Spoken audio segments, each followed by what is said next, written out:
Can everybody see me? Do I need to use the stool? Okay. Good morning. My name is Justin Booker. I'm from the Brooks Avenue Church of Christ. And as you may or may not know, our theme this year is Look to the Heart. So I'm going to talk about the differences in people's hearts. People are very curious things. There have been lots of philosophical debates from people back in the Renaissance era, even somewhat back into the medieval era, and all the way up until today. And all the differences in humans have changed our debates from what they were back then to where we are now as a species.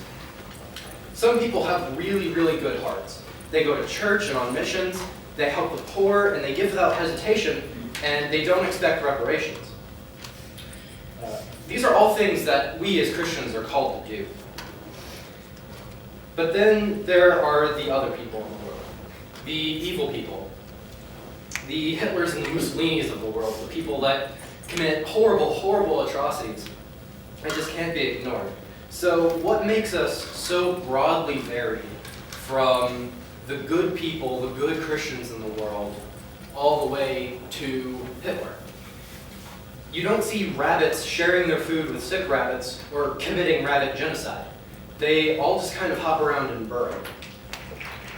So other than the obvious physical differences between us, what makes humans so varied, whereas rabbits and other animals are so similar across their species?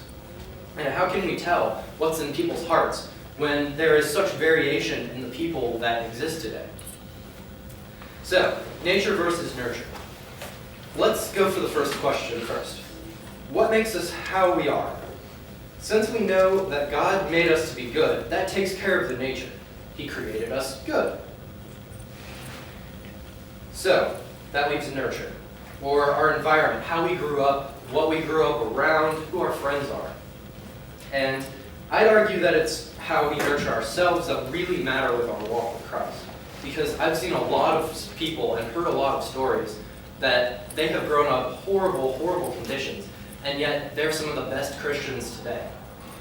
So it's really what we do to ourselves, what standards we hold ourselves with Christ, and the standards we hold our friends to.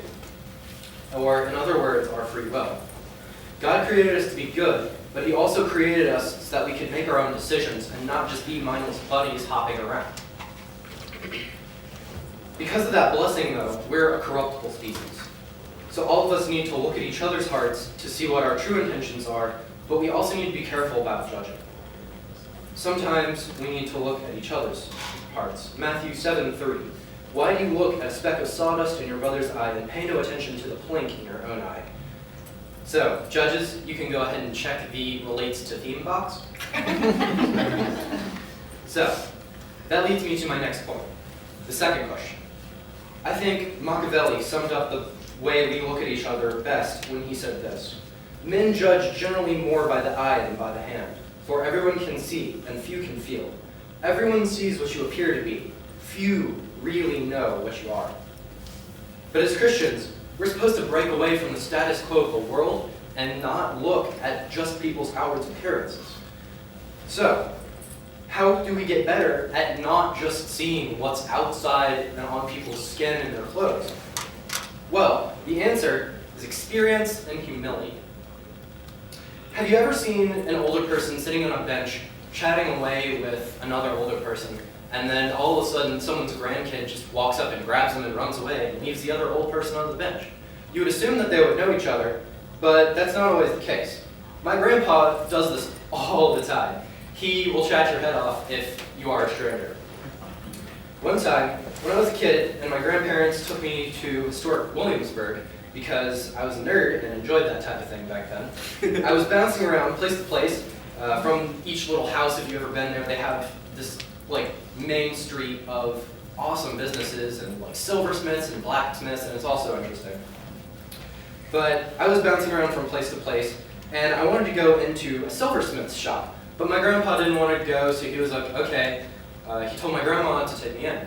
And he went and found a bench, which he also often does while shopping. So he went and found a bench, and whenever we came back out, me and my grandma, I saw him chatting away with another older gentleman.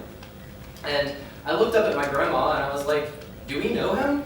And she just looked at me with her grandmotherly face and stared at me for a second and was like, no.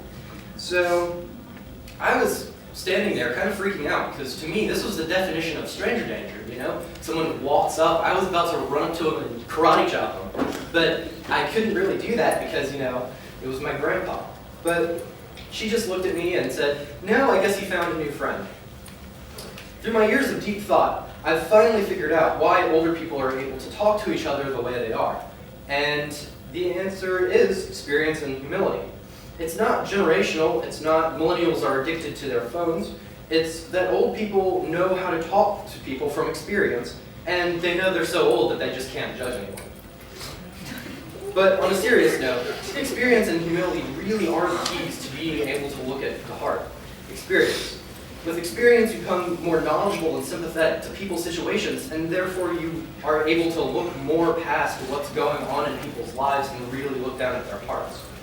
And humility allows you to look past your own arrogance and see people for who they are and not what they're wearing or what they look like.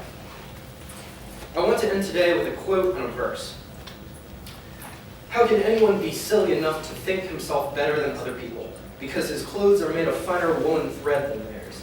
After all, those fine clothes were once worn by a sheep, and they never turned it into anything better than a sheep. Thomas More. And then Romans 5:8. But God demonstrates his own love for us in this. While we were still sinners, Christ died for us. Thank you.